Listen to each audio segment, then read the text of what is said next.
America में हुआ बड़ा हादसा, यात्री विमान सेना के हेलीकॉप्टर से टकराया, नदी से निकाले 19 शव। नमस्कार, मैं दीपिका। अमेरिका में कल रात के समय बड़ा हादसा हो गया। उड़ान के दौरान एक छोटा यात्री विमान और सेना का हेलीकॉप्टर आपस में टकरा गए। वॉशिंगटन के रीगन एयरपोर्ट के पास यह दुर्घटना हुई है। आसमान में टक्कर के बाद हेलीकॉप्टर और प्लेन का मलबा पोटोमैक नदी के दोनों ओर गिर गया। इस घटना में कई लोगों के मारे जाने की आशंका है। दुर्घटना के बाद वॉशिंगटन के एयरपोर्ट से सभी उड़ान और लैंडिंग रोक दी गई है।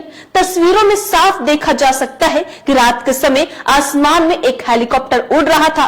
उससे कुछ दूर पर ही एक विस्फोट दिखाई दिया। ये यात्री विमान और सैन्य हेलीकॉप्टर की टक्कर थी, जिससे एक तेज विस्फोटक हुआ और दूर तक आग की लपटें देखी गई और उसके बाद प्लेन और हेलीकॉप्टर का मलबा नीचे गिर गया। इस हादसे के बाद अमेरिका में खलबली मच गई है। बता दें कि बीएनओ की रिपोर्ट के मुताबिक अमेरिकन एयरलाइंस की फ्लाइट सेना की हेलीकॉप्टर से टकरा गया था, जिसके बाद दोनों पोटोमैक नदी में जा गिरे। इस दौरान विमान में 64 और हेलीकॉप्टर में 3 लोग सवार थे। हादसे के बाद 4 लोगों को रेस्क्यू कर बाहर निकाला गया है। वहीं अमेरिका विमान हादसे में रेस्क्यू ऑपरेशन के दौरान 19 लोगों की डेड बॉडी नदी से निकाली जा चुकी है। हालांकि आशंका बताई जा रही है कि मरने वालों की संख्या इससे ज्यादा भी बढ़ सकती है।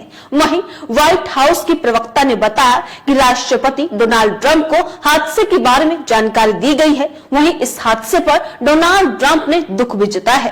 ट्रंप लगातार इस हादसे पर नजर बनाए हुए हैं। वहीं अमेरिकी उपराष्ट्रपति ने हादसे पर दुख जताया है और लोगों से शांत रहने और अधिकारियों को रेस्क्यू के लिए निर्देश दे दिए गए हैं। साथ ही नागरिकों से विमान में सवार लोगों के लिए प्रार्थना करने को कहा है। फिलहाल रीगन एयरपोर्ट के पास नदी में सर्च ऑपरेशन चलाया जा रहा है, क्योंकि प्लेन और हेलीकॉप्टर की टक्कर नदी के ऊपर ही हुई है। इससे लोगों की नदी में गिरने की संभावनाएं हैं। वहीं वॉशिंगटन डीसी के अधिकारियों ने नदी में रेस्क्यू ऑपरेशन चलाए जाने की पुष्टि भी की है। यह घटना 13 जनवरी 1982 को एयर फ्लोरिडा के विमान की दुर्घटना की याद भी दिलाती है, जो पोटोमैक में गिर गया था। उस हादसे में 78 लोग मारे गए थे। उस दुर्घटना का कारण खराब मौसम बताया गया था और अब ऐसा ही हादसा फिर से हो गया है। तो आप देख सकते हैं कि अमेरिका में प्लेन क्रैश से हड़कंप मच गया है। वॉशिंगटन डीसी में व्हाइट हाउस के पास पैसेंजर प्लेन और हेलीकॉप्टर की टक्कर से बड़ा हादसा हो गया। प्लेन में 60 यात्री सवार थे।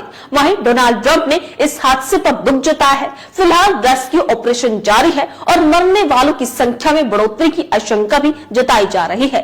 खैर, इस हादसे को लेकर आप क्या कहना चाहोगे? अपनी राय कमेंट बॉक्स में लिखकर हमें जरूर बताइएगा। इसी तरीके से देश और दुनिया से जुड़ी हर छोटी से बड़ी अपडेट के लिए FBN यानी फ्रंटलाइन ब्रेकिंग न्यूज के साथ बने रहिएगा। धन्यवाद।